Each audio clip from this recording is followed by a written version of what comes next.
মাগরিবের পরে কারোর সঙ্গে কথা না বলে এই দোয়াটি 7 বার পরে আল্লাহ তাআলার কাছে যা চাইবেন আল্লাহ আপনাকে তাই দান করবে।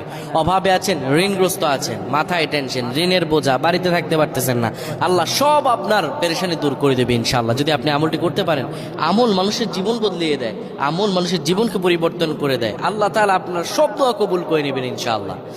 মাগরিব নামাজের পরে কিবলামুখী হয়ে থাকবেন, কারোর সঙ্গে কথা বলবেন না, কারোর সঙ্গে কথা না বলে কিবলামুখী হয়ে আপনি পড়বেন আল্লাহুম্মা আজিরনা মিনান নার, আল্লাহুম্মা আজিরনা মিনান নার, আল্লাহুম্মা আজিরনা মিনান নার। যদি এটি আপনি মাগরিব নামাজের পরে কারোর সঙ্গে কথা না বলে পড়ে 7 বার পরে দুটি হাত তুলে আল্লাহর কাছে দোয়া করেন, আল্লাহ জাহান্নামের আগুন থেকেও বাঁচাবেন এবং আল্লাহ আপনার সব দোয়াগুলো কবুল আর মঞ্জুর করে নেবেন। আল্লাহুম্মা আমিন।